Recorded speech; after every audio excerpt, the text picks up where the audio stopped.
Good morning. Good morning po sa inyo pong lahat.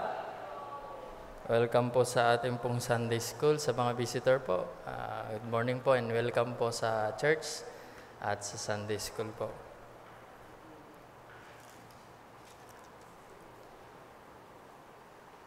Okay, meron po ba tayong kasama po dito na may profession po na doktor? Doktor. Wala pa yung mga doktor natin, Dr. Beth. Hindi ko siya makita dito. Medical field, nasa medical field. Meron po ba? Sa ating kalagitnaan, yan, meron. Yan. Bakit ko po natanong yan? Because kung titignan po ninyo, they are the expert, no? Expertise po sila if they are in the medical fields. Pagdating sa human body, structure ng body natin, kung iniisip ko po, no, sana meron na lamang isang doktor at lahat alam niya concerning the physical body of human being. Dapat meron na lang isang doktor, no, para alam niya lahat, pero hindi po ganun eh. Meron po silang expertise pagdating sa mata, ophthalmology, sa puso, sa cardio. Ano ibig sabihin po niyan? Yung body po natin, mga kapatid, ay alam po natin na napakaraming parts. Pag pinag-aralan lang po nga nila, yung expertise nila, abutin po sila ng even 10 years. Kasama na po dun yung residency nila sa ospital. Bakit ko po natanong yan at nasabi po yan? Because Apostle Paul, he uses human body as analogy dito sa salita ng Panginoon.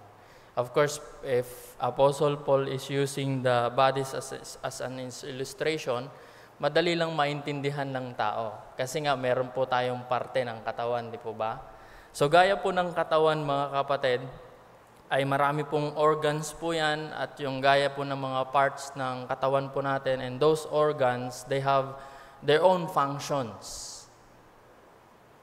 At kung may nag-fail po doon sa human body po natin, kahit isa lang, kahit kidney nga lang, pag nag-fail yung kidney, di ba, maapektuhan yung buong katawan. Magkakasakit yung katawan, hindi na po magiging healthy or unhealthy na po yung physical body. So ito ay ginamit po ni Apostle Paul para illustrate po or yung analogy po na yan para maintindihan ng tao na yung katawan po natin, yung ginawa niya po dito na parang analogy of the church. Ang church po ay composed of many believers. Sabi po sa pagkakagamit sa Biblia ay many members. Gaya ng katawan, maraming organs, maraming parts. Gaya ng church, we are many. But again, we are one.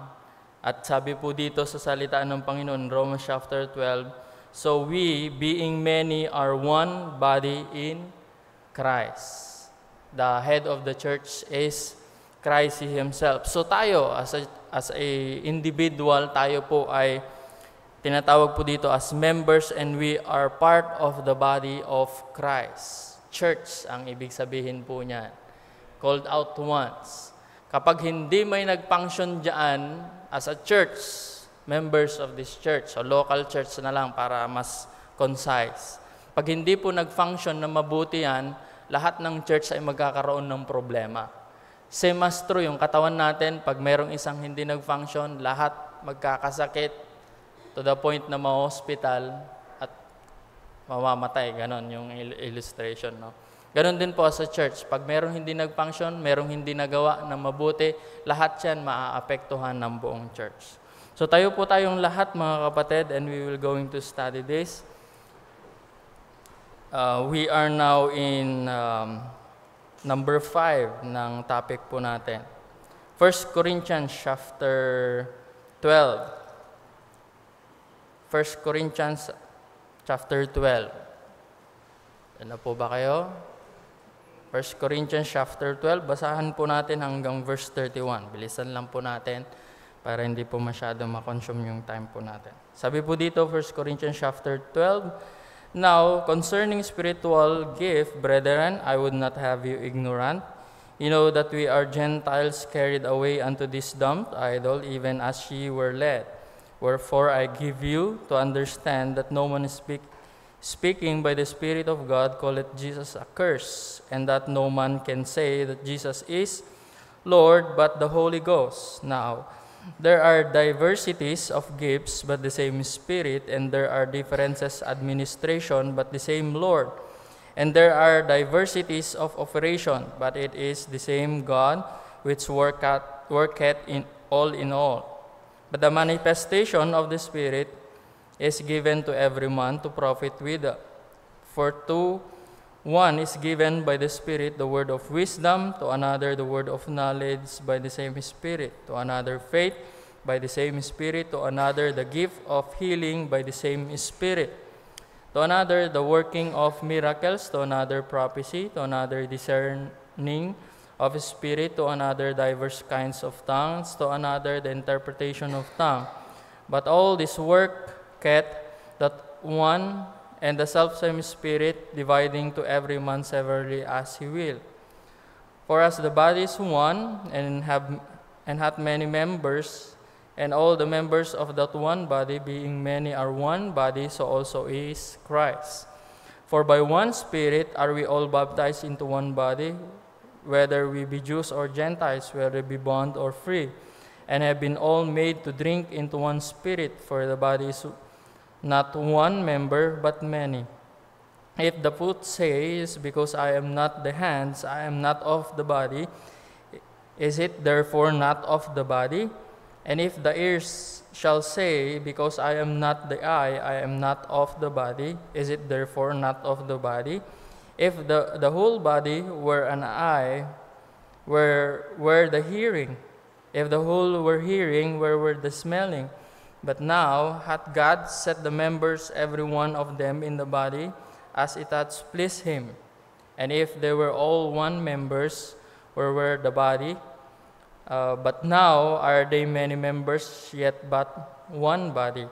And I cannot say unto the hand, I have no need of thee, nor again the head to the feet, I have no need of you. Nay, much more those members of the body which seems to be more feeble are necessary.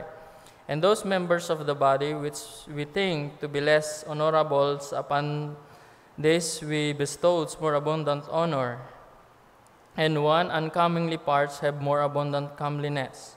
For our comely parts have no need, but God hath tempered the body together, having given more abundant honor to that parts which lacketh, that there should be no schism in the body, but that the members should have the same care one for another.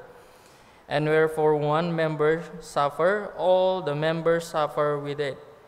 Or one member be honored, all the members rejoice with it.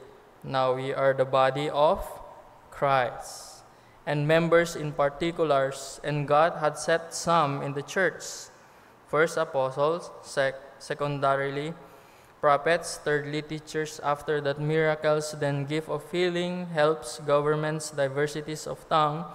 Are all apostles? Are all apostles? Are all prophets? Are all teachers? Are all workers of miracles? Have all the gifts of healings? Do all speak with tongues? Do all interpret? But covet earnestly the best gift, and yet show I unto you a more excellent way. Tayo po'y manalangin. Gracious loving Father, muli Panginoon, kami po ay nagpupuri at nagpapasalamat sa bagong umaga muling na ito, Panginoon, na muli sa believers. Kami po ay we gather together, Panginoon, upang sambahin ka sa Espiritu at katotohanan. And we are asking once again, O Lord, to fill me with your Holy Spirit. Ganon din po yung mga nakikinig. At dalangin po ko po, Panginoon, as going to preach thy word, na bigyan niyo po ng power yung words na lumalabas po sa aking bibig, upang sa ganon, Panginoon, ay makonvict ang mga tagapakinig, Panginoon. At dalangin po namin, makita po namin at maunawaan muli ang work ng Holy Spirit sa buhay po namin as Christians, to be more effective, to be more pleasing sa iyo, Panginoon, at mag-glorify ka.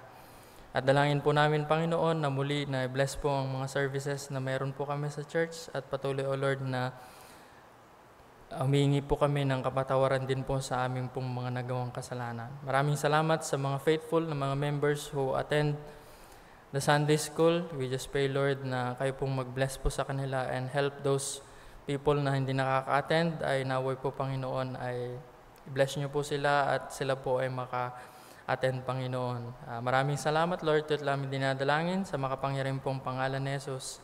Amen. Okay po, you may be seated.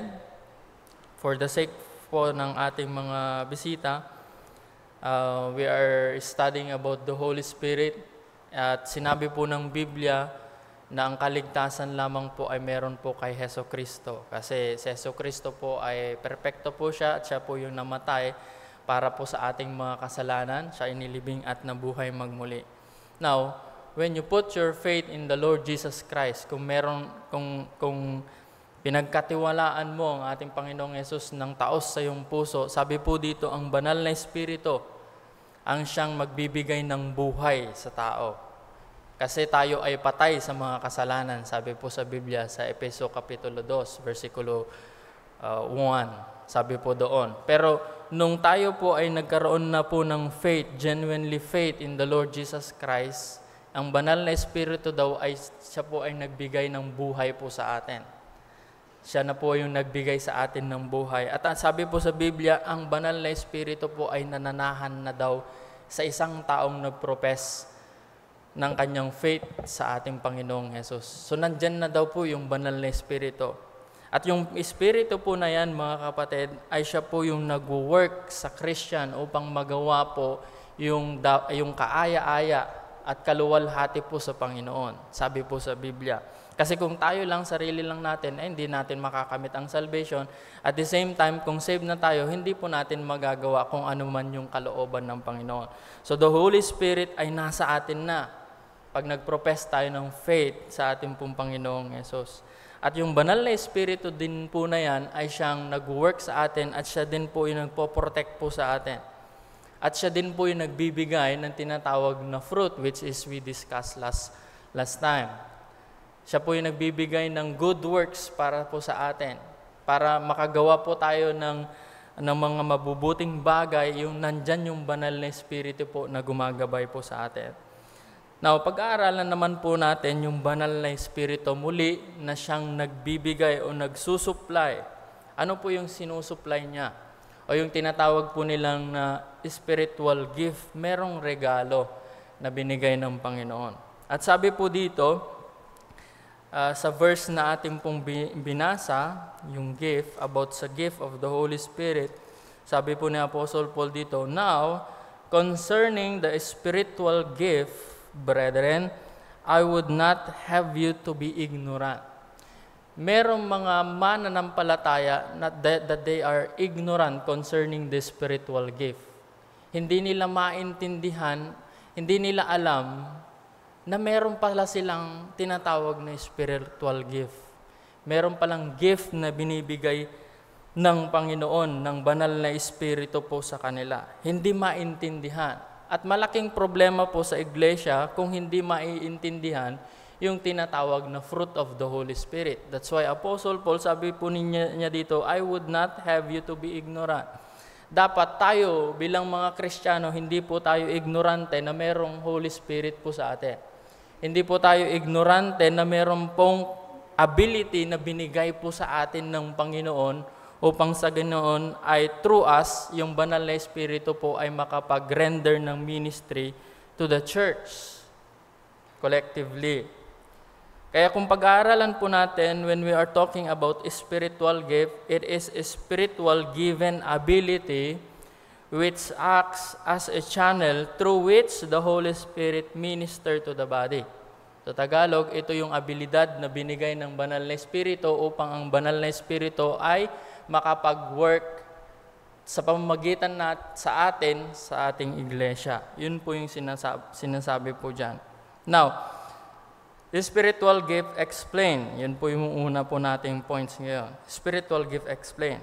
Now, let's explain about the following principles regarding a spiritual gift para mas lubos po natin maintindihan Kung ano nga ba yung spiritual gift na yan sa lesson po natin at ano nga ba yung ginagawa ng Holy Spirit regarding sa spiritual gift. Now, una po dito, under ng spiritual gift explained is the gift of the Holy Spirit, the gift of the Spirit are unmerited or unearned. Hindi po ito na pag-iipunan o hindi po ito yung tinatawag na yung parang gumagawa ka ng something upang sa ganun ay ibigay sa iyo ng banal na Espiritu po itong gift po na ito. Just like our salvation. Anong sinabi po sa Biblia, mga kapatid? For the wages of sin is death, but the gift of God is eternal life. Yung buhay na walang hanggan, yung kaligtasan po ay binibigay po freely. Regalo po yan ng Panginoon. Hindi po natin sa pamamagitan po ng gawa po natin, mabubuting gawa. Hindi po yan yung standard ng Panginoon. Ay hindi po yan yung paraan para po tayo ay maligtas. Maging member ng church o dapat mapagbigay ako sa tao. Hindi po ganon. Ang pamamaraan po ng papuntang langit at upang ikaw ay magkaroon ng buhay na walang hanggan. It is the gift, regalo. So ibig sabihin, hindi mo ito pinagtatrabahuan. Pinagtrabahuan ng Panginoon yung salvation, Panginoong Jesus dun sa krus ng Kalbaryo, siya nagtrabaho po lahat niyan. Upang sa ganun ay meron po tayong kaligtasan. Same as true, the gift. Kaya nga sinabing regalo. Pag may nagbigay ba ng regalo sa'yo, this coming December, pinagtrabahuan mo yun, binigyan ka ng gift kasi ano mo yun, parang worth it kasi regalo na yun. Hindi, di ba? Binigay yon as a gift, hindi mo po pinagtrabahuan. Same as true yung spiritual gift na tinatawag. It is unmerited or unearned. Alalahanin po natin when we are talking about spiritual gift, meron yung idea na sinasabing pag maging faithful ka daw, napaka-faithful mo, mas dumadami yung gift mo. Hindi po ganun nag-work ang spiritual gift, mga kapatid. Hindi kung gaano ka ka-faithful, madadami yung spiritual gift mo na ibibigay ng Panginoon, that's wrong idea. Kasi it is unmerited. It is unearned, mga kapatid. Kaya yung spiritual gift, kahit hindi ka deserve, binibigay yan ng Panginoon. And at sabi nga ng mga theologian, at the very moment ng salvation mo, meron kang spiritual gift na binigay ng banal na Espiritu sa iyo. Hindi lang po tayo, yun nga, ang problema, hindi tayo aware. We are ignorant na meron na palang spiritual gift na binigay. And this is unmerited or unearned, mga kapatid. Paano natin masasabi yan that this is unearned or unmerited? Tingnan nyo yung word na gift. Sa verse 1, di ba, makikita ninyo yung gift na nakalagay dyan. Verse 1 at saka verse 4, meron ding gift po dyan. Meron din pong gift na word po dyan sa verse 9. Sa verse 30, meron ding gifts. And verse 31, meron ding word na gift. Now, anong ibig sabihin po niyan? Ang ibig sabihin ng gift po na yan in the Greek is charisma. Charisma or ang ibig sabihin po niyan, mga kapatid, is parang grace. Parang connection po siya ng gift, yung grace. So ano po yung magiging conclusion po natin? Based on the word gift, ay maaari natin sabihin, this is a grace gift. Dahil po sa biyaya, di ba yung meaning ng biyaya, kahit hindi ka karapat dapat pero binigyan ka. That's the meaning of grace. Dito, gift naman. Grace, gift, ibinigay po ito sa atin. The gift of the Holy Spirit are abilities that the Spirit freely gives by His grace. Dahil po sa biyaya ng banal na Espiritu, binigay na po yung gift po na ito. Hindi po natin ito pinagtatrabahuhan, yung gift of the Holy Spirit. Kaya nga regalo. Another thing, mga kapatid, is principles, is the gift of the Holy Spirit are sovereignly bestowed by the Holy Spirit. Sovereignly bestowed by the Holy Spirit. The choice of who get what gift is left up to the sovereign will of the Spirit. Tignan nyo yung verse 11. Kung ano yung gusto ng banal na Espiritu na bigyan, bibigyan niya. Kasi nga, meron siyang sovereign over this gift. Sabi po sa verse 11, but all this worketh that one of the same Spirit, self-same Spirit, dividing to every man severally as he will. So kung ano yung nais na ni Espiritu, maraming mga members, sabi nga dito, kung sino yung nais niya, siya yung bibigyan niya. Hindi kung sino yung nais natin, di ba? Ito yung gusto kong gift. Hindi ganon. Hindi po nag-work ng ganon. Sana ganito yung gift ko. Gusto ko ganito yung gift ko. Hindi po nag-work ganyan. Kasi ang banal na Espiritu po ang nagde-decide kung sino yung bibigyan niyang gift na specifically, mga kapatid. Kaya nga tinawag po itong unearned and unmerit at binibigay niya ito kung sino man ang kanyang nais. Another verse is verse 18. Tingnan niyo sa verse 18. Sabi po dito, but now hath God set the members, every one of them in the body, as it has pleased Him. Spiritual gift. Kung ano yung nais ng Panginoon, yung will niya, at kung yung napiplease ang Panginoon, siya yung bibigyan niya. Ang banal na Espiritu. So the gift of the Spirit are sovereignly bestowed by the Holy Spirit, mga kapatid. And makikita niyo din po ninyo, based on this verse, na ang banal na Espiritu, He is the source of the spiritual gift. Kasi according to His will, according to His pleasure, binibigay niya yung gift po na yan. So ibig sabihin, the source of our spiritual gift is no other than the Holy Spirit. The Holy Spirit.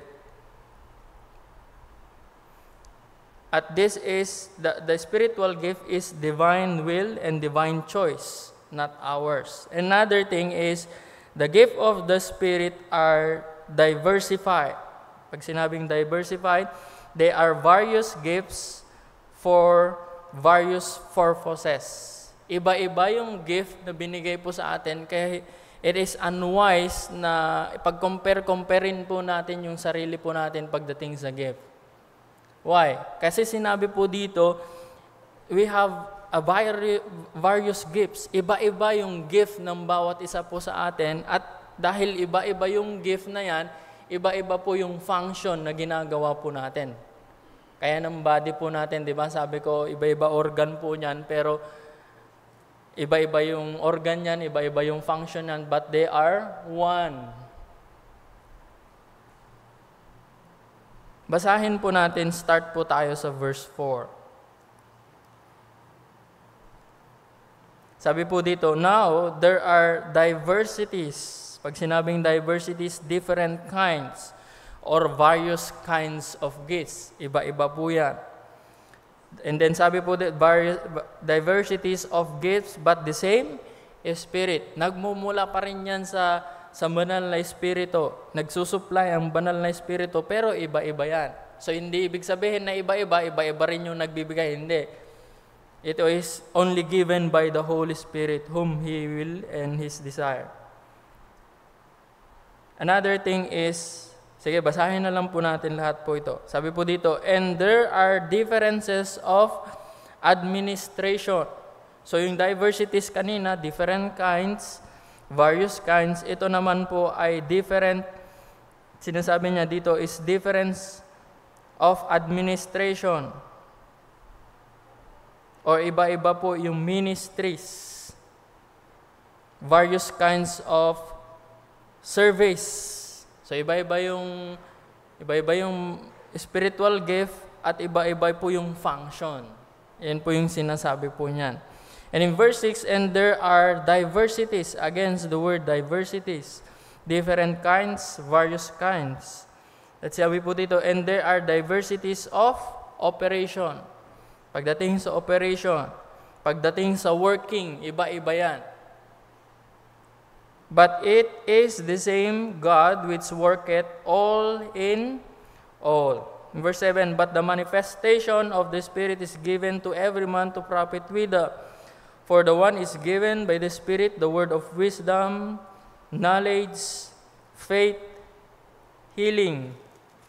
In verse 10, to another, the working of miracles, to another, prophecy, to another, discerning of the Spirit, to another, diverse kinds of tongues, to another, the interpretation of tongues. And verse 11, but all this worketh that one and the selfsame Spirit, dividing to every man severally as he wills.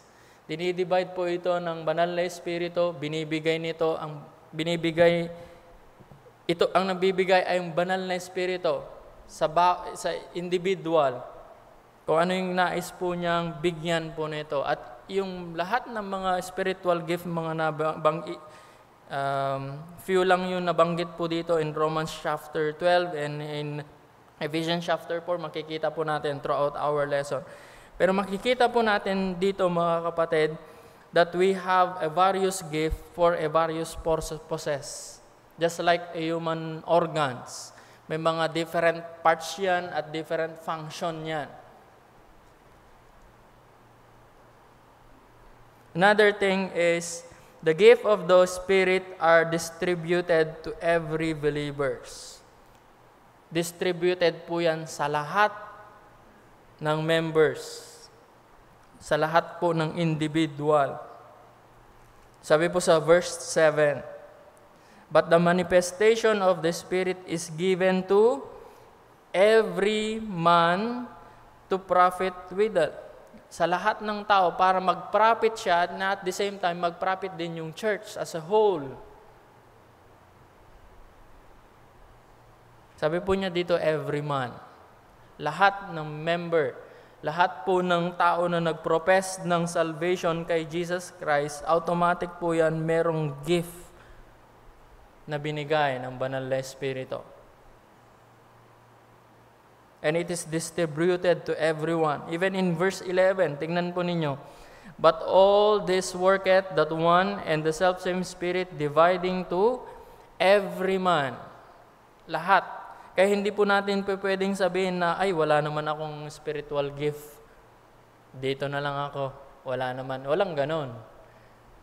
As a church, nakadesign yan ng Panginoon that all of us as individual ay dapat meron tayong pinapunction na ginagawa as a church. Para mag-benefit po yung church po natin. In 1 Peter, tingnan nyo sa 1 Peter din. Chapter 4.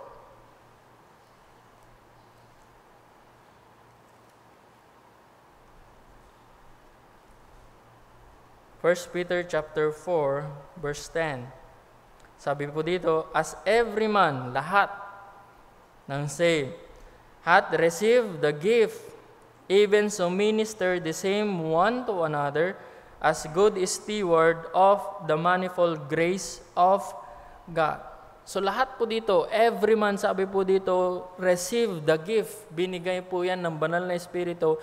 And let us minister. Gawin po kung ano man yung gift na meron po tayo. Kasi gaya po ng sabi ko, kung merong hindi nag-function, hindi ginawa yung gift po na yan, para po sa ikakabuti ng church, magkakaroon ng problema ang church. Kasi nga, binigay sa'yo yung gift po na yan para mag-function ka upang sa ganun ay maging healthy yung church. Dapat gamitin po natin kung ano man yung spiritual gift na binigay ng banal na Espiritu po sa atin. That is the gift of the Spirit is distributed to every believers. Another thing is the gift of the Spirit are not all possessed by every believers. Lahat binibigyan ng banal na Espiritu pero hindi lahat ay binibigay sa isang individual. Pag binigay sa isang individual lahat ng gift, hindi ko na kayo kailangan, di ba? Pero nais ng Panginoon as members, di ba? As part of the body of Christ, we need each other. Kailangan po natin ng isang isa. Kaya hindi binigay lahat ng Panginoon na yung spiritual gift dapat nasa isang tao na lang. Hindi. Gaya ng sinabi nga ni Pastor, this is not one showman. Sabi niya, one show? One man show, sorry. Naisip yung showmay doon eh. No? Hindi, joke lang. one-man show. Hindi po ganon. Ang ministry po, ang gift ng banal na Espiritu, mga kapatid, hindi lang po ito ginagawa ng isang tao. As a member of the body, sabi nga po sa Biblia, that we are supposed to have this gift and we function. At hindi po lahat ng gift po na yan ay nasa atin. That's why sinabi po dito sa verse 14 to 31. Balik po tayo ulit sa 1 Corinthians chapter 12, verse 14 hanggang 21. Sabi po dito, "For as the body is one and hath many members, and all the members of that one body, being many, are one body, so also is Christ. For by one Spirit are we all baptized into one body, whether we be Jews or Gentile, whether we bond or free, and have been all made to drink into one Spirit. For the body is not one members, but many. If the foot shall say, Because I am not the hands, I am not of the body, it is therefore not of the body. And if the ear shall say, Because I am not the eyes, I am not of the body, it is therefore not of the body. If the whole body were an eye, where were the hearing? If the whole were hearing, where were the smelling? But now hath God set the members, every one of them, in the body, as it has pleased him. And if they were all one members, wherefore were the body? But now are they many members, yet but one body. And the eye cannot say unto the hands, I have no need of thee, nor again the head to the feet, I have no need of you." Parang yung isang katawan lang, mga kapatid. Again, it's different parts, different function, at hindi lang po iisa. Pag iisa yung body ba natin ay mata lang lahat? No, it's not, di ba? It's composed of many members, but we are one in the body of Christ. At kung babasahin nyo, tuloy-tuloy yan. Hindi porket hindi ikaw yung mata, ay wala ka ng parte sa body, or hindi mo pwedeng sabihin, kung ikaw mata, wala akong pakialam sa kamay, wala akong pakialam sa tenga, hindi po ganon. Kaya ang sinabi po dito sa verse 25, sabi po dito, "But that the members should have the same care one for another." Meron po tayong pake sa isa't isa.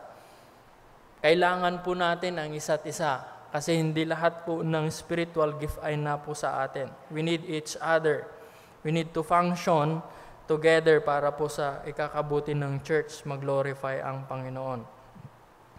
Another thing is the gift of the Spirit are to be exercised in love or to function in love.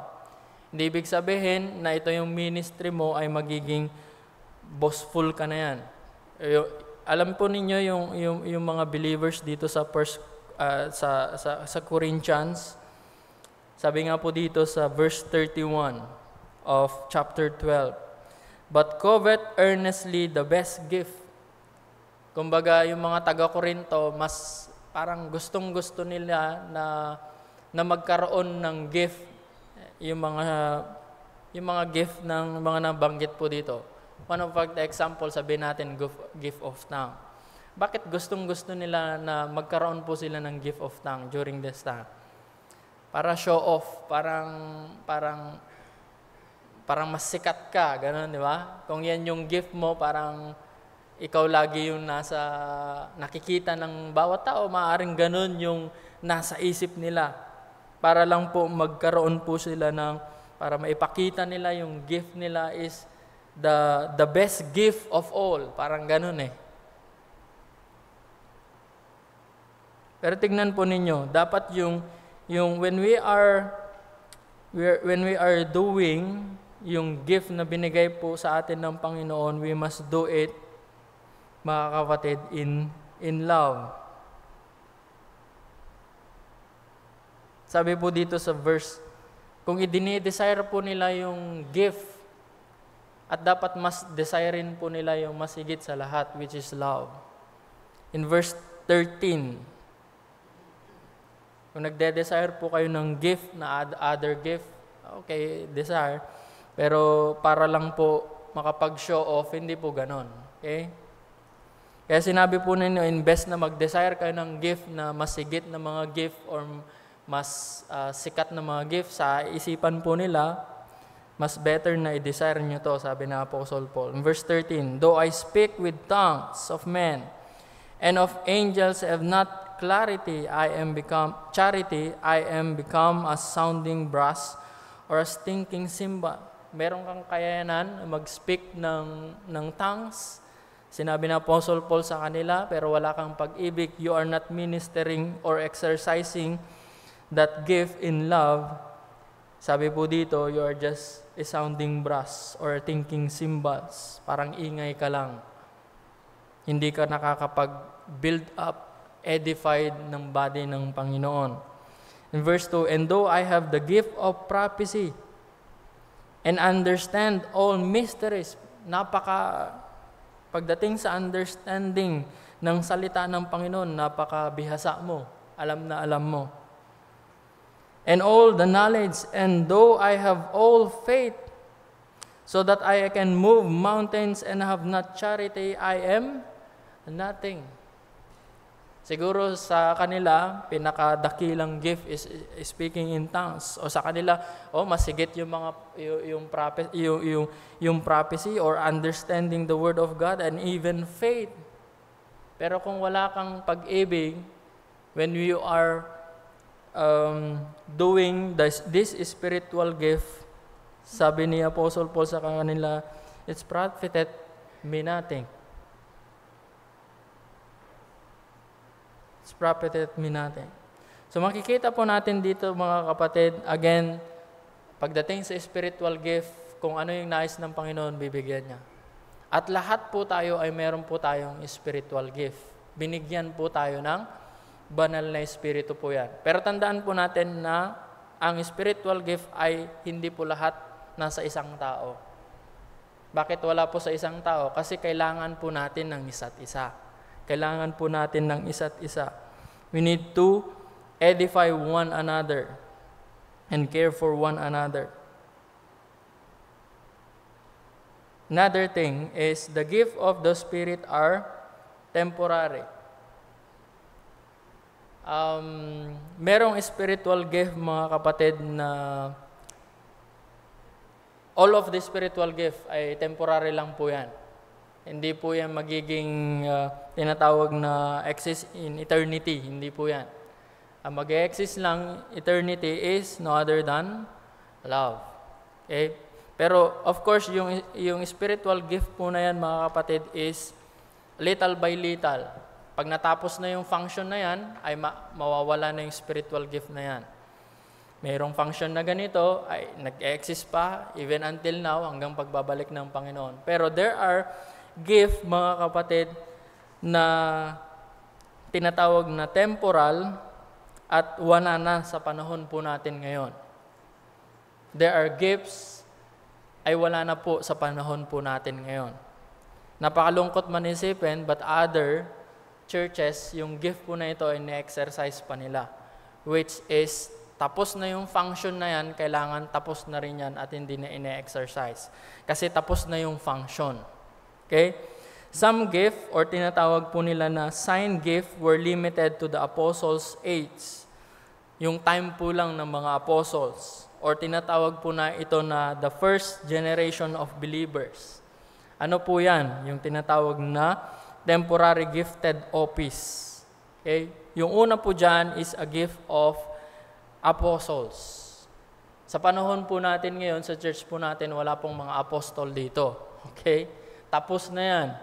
Those are the apostolic age. According to Ephesians chapter 4,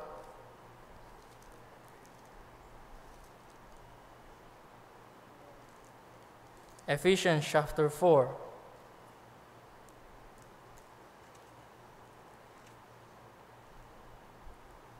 verse 11. Sabi po dito, and He gave some apostles, and some prophets, and some evangelists, and some pastors, and teachers. Ito yung binigay. In 1 Corinthians chapter 12, kung babalik kayo, 1 Corinthians chapter 12,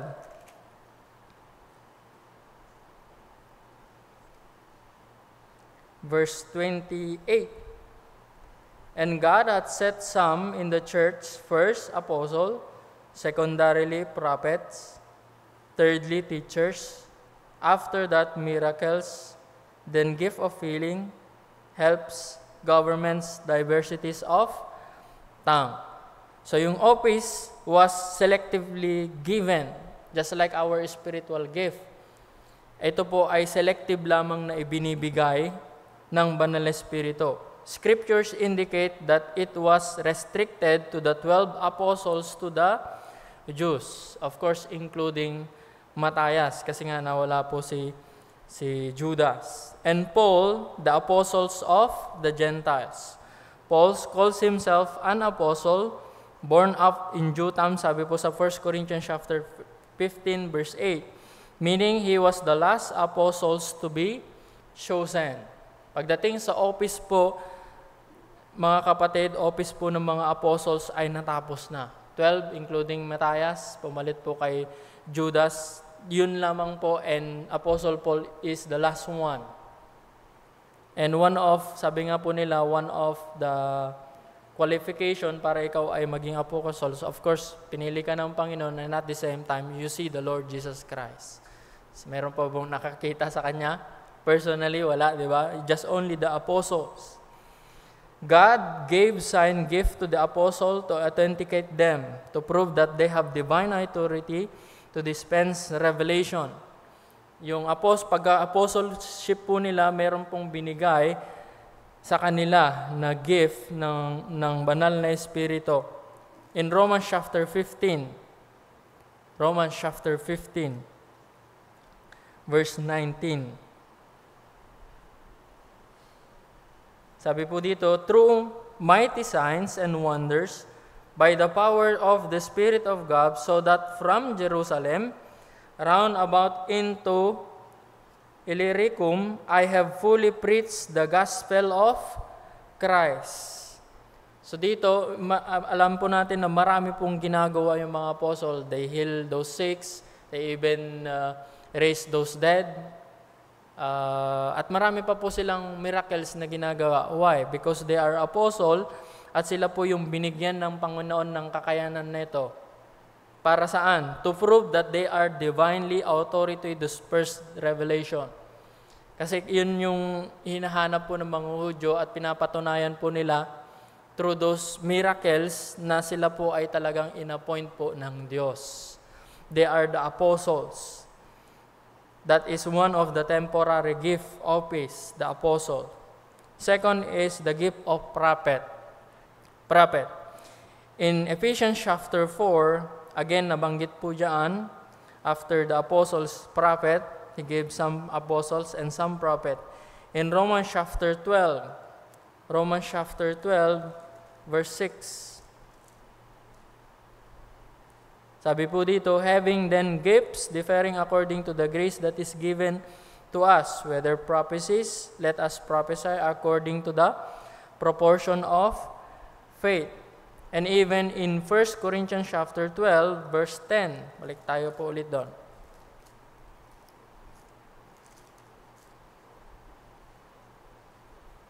Verse 10. 1 Corinthians chapter 12, verse 10.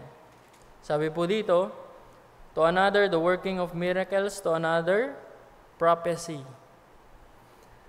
Now, to wrap up mga kapatid, because marami pa po itong kailangan pag-usapan. To wrap up mga kapatid, we as members of the body of Christ, we have all gifts. At tayo, dapat yung gifts po natin na yan, we should know it. And we must function according to the gift na binigay po sa atin ng Panginoon. Kung hindi tayo magpa-function, just like our body, pag merong isa na hindi nag-function, the body will be sick, will become unhealthy. Ganun po tayo as a church. We need to work each other. We need each other and we need to work. Lahat tayo ay nag-work. At lahat po tayo ay mag-gift. Kaya kailangan yung gift po na yan, alamin po natin na yan, at let us function according to the gift na binigay po sa atin ng Panginoon. Para saan? para po mag-glorify ang Panginoon sa church po na ito. Para maging healthy po yung church po natin. Okay, let's all stand please. And next week we will going to continue this topic. It is a little bit long regarding the gift of the Holy Spirit, para po hindi po natin ma-interpret not interpret it properly kung ano yung mga gift na meron po tayo. So pag-aralan po natin po ito mabuti. Let's pray. Our gracious loving Father, again Lord, we are so thankful for the grace gift given by the Holy Spirit. And we as individual, we have a different gift. So help us not to compare each other. And as individual, we know our gift. Help us to know it. And help us, O Lord, to do it. Para po, Panginoon, ay mag-glorify ka. Para po sa church, ika-build up ng bawat isa po sa amin. At ikakabuti po, ay magiging healthy po yung church po natin. And we just pray for the service to follow, Lord, na gabayan niyo po, Panginoon, our heart and our mind, that we can worship you in spirit and in truth. And we just pray for our missionary, Anthony Mesa, as we will going to preach thy word.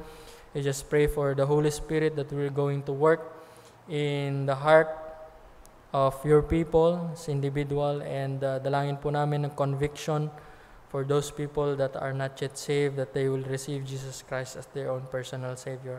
And also, Lord, as He challenge us, use Him, O Lord, to challenge us about mission, continues to force mission, because this is your great commandments that you've given to the church to go different parts of this world to preach the gospel, because the only salvation is through the Lord Jesus Christ, and you want all individual to be saved. In Jesus' name we pray. Amen. God bless you po.